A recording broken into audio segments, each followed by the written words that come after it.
Gamifying education simply means to bring aspects of gaming to the educational environment. Now, I don't mean we need to infuse our lessons with blood and gore that a lot of our students like to enjoy in their games these days, but what I do mean is we need to take other aspects, these addictive gaming concepts, and apply them to our lessons, infuse our lessons with those instead. We need to model our lessons while keeping certain basic concepts in mind. These 4 gaming principles were originally mentioned by a guy named Keith Stewart in The Guardian, found at that URL there.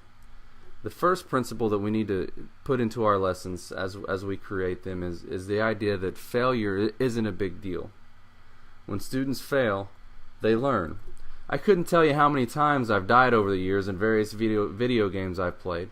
I can tell you, though, that every time I died, I learned what not to do. I learned to do stuff in a different way in the hopes that my adjustments would make me successful. When my adjustments didn't work, I made more adjustments. This idea of allowing failure teaches students to continue to rethink and reinvent in order to be successful. Another reason the whole failing idea is a good one is that if someone fails at something, that means they haven't mastered it yet. I remember dying over and over again in certain points of different games because I didn't have the skills to continue. The game didn't say, "Oh well, we have to get on to level 8 before Friday." No, it sadistically said, "Game over," repeatedly for what felt like an eternity until I finally achieved the desired level of competency in that particular stage of the game. This is completely backward from the way learning is approached in many classrooms, where Billy, for example, fails the chapter 1 test, and then he continues on to chapter 2 without ever actually mastering chapter 1. Failing in the gamification model leads to mastery at every level. That means if a student doesn't pass an assignment, they do it over and over and over again until they actually complete it at an acceptable level. Secondly, we need to keep in mind that games make students autonomous. One of the many buzzwords floating around in education today is student-centered learning.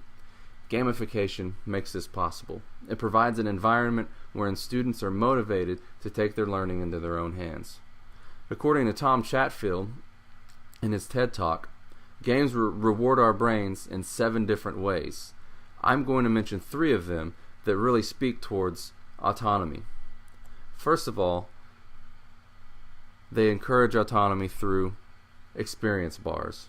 Students always know where they stand in the overall scheme of things, and they know how much further they need to go in order to reach the next level, or how much they have to do in order to excel to the upper echelons of their class, or even exactly what they have to do in order to reach the mediocre echelons if they so prefer.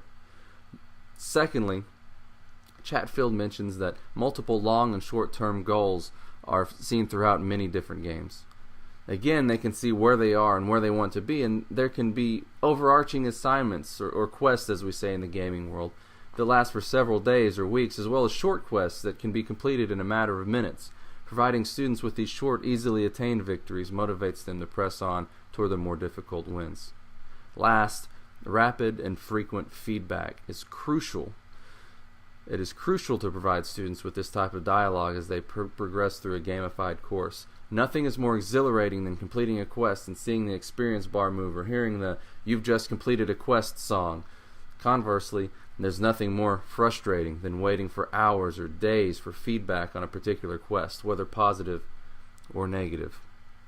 The third principle we need to keep in mind that gaming does a really good job of, and teachers should do a better job of, is rewarding the students, or the players, if you will.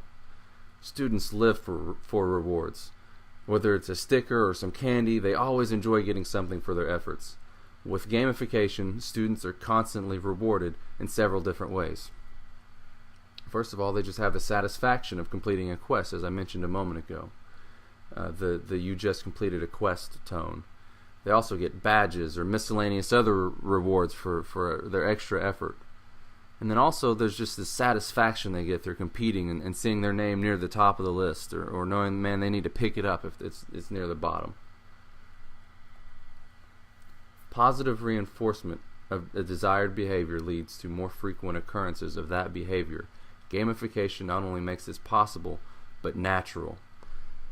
Last, the fourth principle I want to mention here that we need to keep in mind as we create our lessons is we need to exaggerate victories.